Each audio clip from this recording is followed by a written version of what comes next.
सच बोलने वाली। देना कि मैं घर पर नहीं हूँ, किसी जरूरी काम से गांव गया हूँ। ठीक है, मैं चला सोने, बाकी मैं संभाल लूंगा।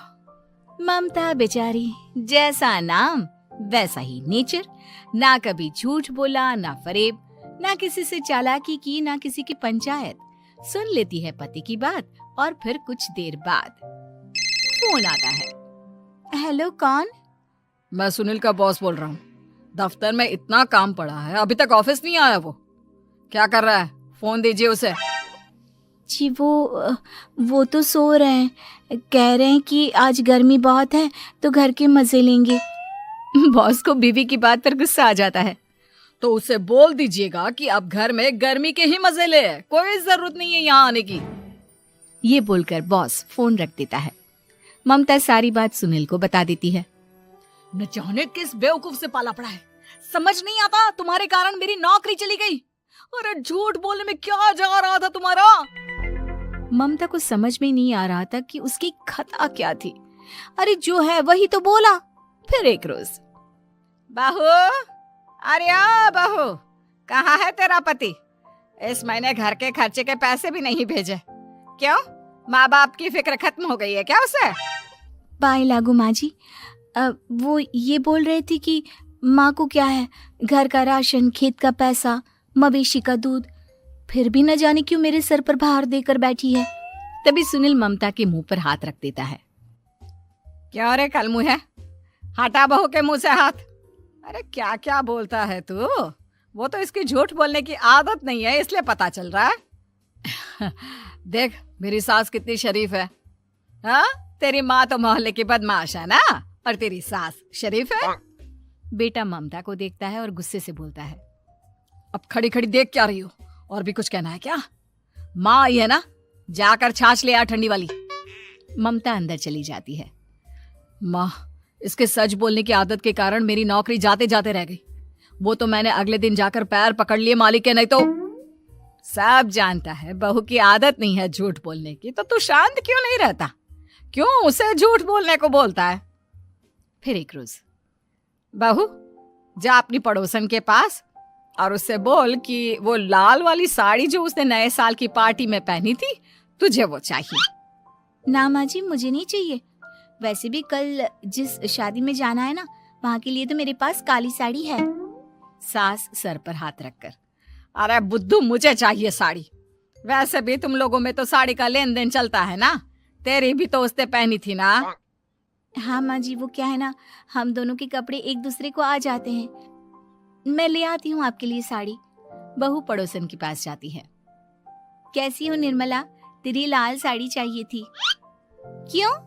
तू तो बोल रही थी कि तेरे पास काली वाली साड़ी है, तू वही पहनेगी, फिर लाल का क्या करेगी? अरे मैं तो काली ही पहनूंगी, लेकिन मेरी सास ने देखी थी तेरी लाल साड़ी, वो नए साल की पार्टी में तूने पहनी थी ना, तो इसलिए वो मांग रही है। ये सुनकर पड़ोसन थोड़ा परेशान हो जाती है। देख ममता, तेरे लिए तो मैं एक बार को साड़ी दे भी देती, लेकिन तेरी सास के लिए नहीं। वो क्या है ना, तू तो जानती है कितनी गंदी आदत है तेरी सास की, खाया पिया सब कपड़े पर ही पोंछ देती है। मेरी लाल साड़ी बहुत महंगी वाली है, पता चले उस पर हल्दी तेल का निशान लगा हो। ममता घर आ जाती है खाली हाथ। ममता को देखकर, नहीं देना उसका लूटी ने साड़ी। अब आए तुझसे लेने तेरा सामान, अच्छे से बताती हूँ। माँ जी वो क्या है ना, मुझे तो वो दे रही थी, लेकिन आपके नाम पर नहीं दी। अरे किसने बोला था मेरा नाम लेने को? बोल देती तुझे पहनना है, लेकिन ना, तू तो ठहरी सच की देवी। न जाने सास क्या सोचती है, पर हंसने लगती है।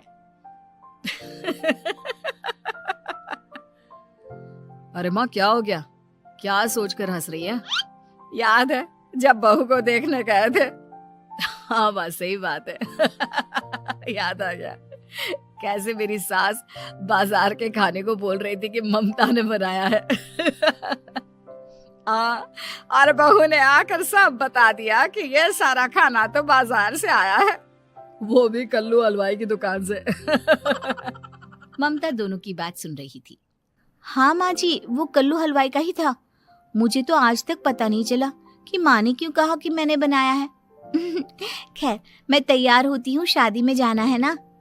पूरा परिवार शादी में जाता है, जहाँ खाना वाना खाकर सभी बैठे होते हैं कि एक औरत ममता की सास से कहती है, क्या बात है बहन जी, मेरी आपकी बात हुई थी तो आप तो बोल रही थी कि लाल साड़ी पहनने वाली हैं, तो मैंने ये काली पहन ली।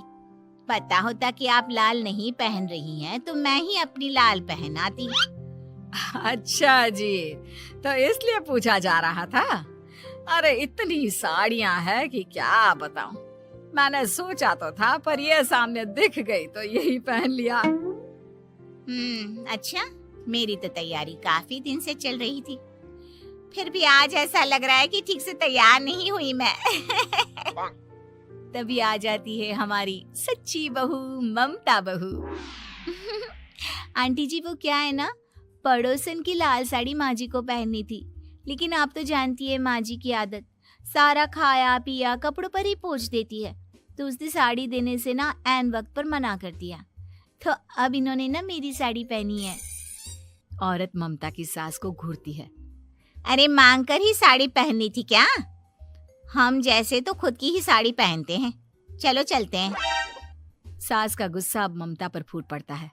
अरे क्या जरूरत थी ये बात सबसे कहने की? अरे घर की इज्जत का कोई ख्याल है कि नहीं तुझे? हाँ, मैंने क्यों बोल दिया माँ जी? मुझे क्यों डांट रही है? मेरी गलती क्या है? ममता को रोता देख सुनील आ जाता है। अरे माँ, क्या हो गया? पता है ना शादी का माहौल है। सास सारी बात बेटे को बता देती है। देख रहा है तेरी बहू का हाल। अरे इस लड़की को तो ये भी नहीं पता कि कब कहाँ क्या कैसे बोलना है। अरे लेकर जा इसे यहाँ से। सभी घर आ जाते हैं। सास का मुंह तो फूला ही रहता है कि